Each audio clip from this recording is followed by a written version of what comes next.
नमस्कार बच्चों, बीए द्वितीय वर्ष के विद्यार्थियों का स्वागत है। सेनापति के पदों के भावार्थ के अगले क्रम में हम करने जा रहे हैं 21 नंबर पद का भावार्थ। इसमें ऋतु वर्णन के जो इनके पद हैं उसमें से चुनिंदा कुछ पद आपको इसमें दिए गए हैं, जिसमें ग्रीष्म है, वर्षा है, शरद है, शिशिर है और बसंत ऋतु का वर्णन आपने बहुत ही डूबकर किया है। प्रकृति का चित्रण बच्चों जहाँ भी होता है वहाँ पर भी संयोग श्रृंगार रस माना जाता है।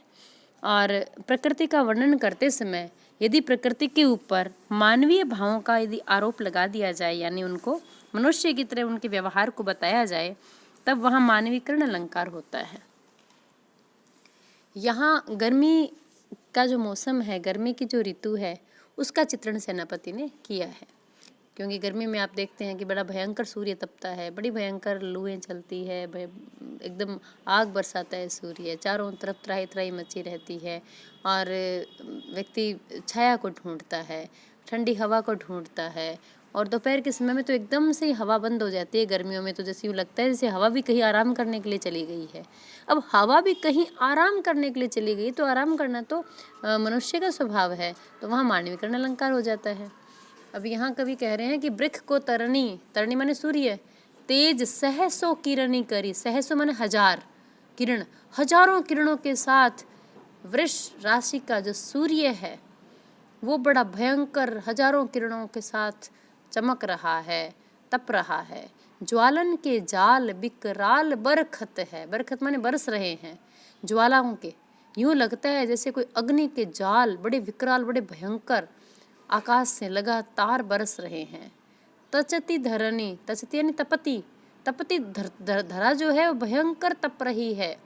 जग परती झरनी, और जग में संसार में पड़ रही है क्या, झरनी झड़, अग्नि की जो झाड़ है, अग्नि का जो तेज है, ग्रीष्म का जो प्रभाव है वो उस पृथ्वी के ऊपर गिर रहा है।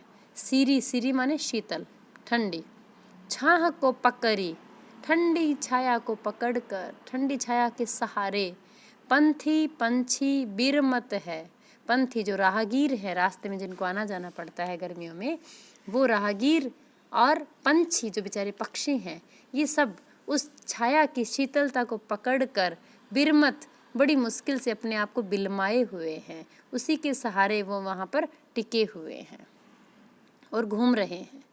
सेनापति नेक दोपहरी के ढरत होत, सेनापति कहते हैं नेक जरा सी दोपहरी ढलती है, 12 बजे के बाद में दूसरा प्रहर शुरू हो जाता है, उसी को हम दोपहरी कहते हैं। दोपहरी के ढरत होत, जो दोपहर ढलने को होती है, धमका बिखम, धमक जाता है, बड़ा विषम जो ज्वाला है वो धमक जाती है।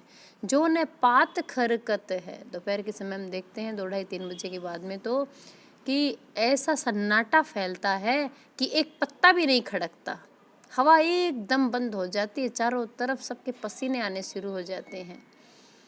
अब यहाँ कवि क्या अंदाज लगा रहे हैं, मेरी जान मेरी समझ में, पोनो सीरी, पोनो माने पवन हवा, सीरी ठोर, ठंडी ठोर माने स्थल ठोड़, ठंडा स्थान को पकड़ी कोनो, किसी ठंडे शीतल स्थान का कोना पकड़कर मेरी समझ में तो यूँ लगता है कि अब हवा जो है घड़ी एक बैठी, एक घड़ी के लिए जाकर बैठ गई है।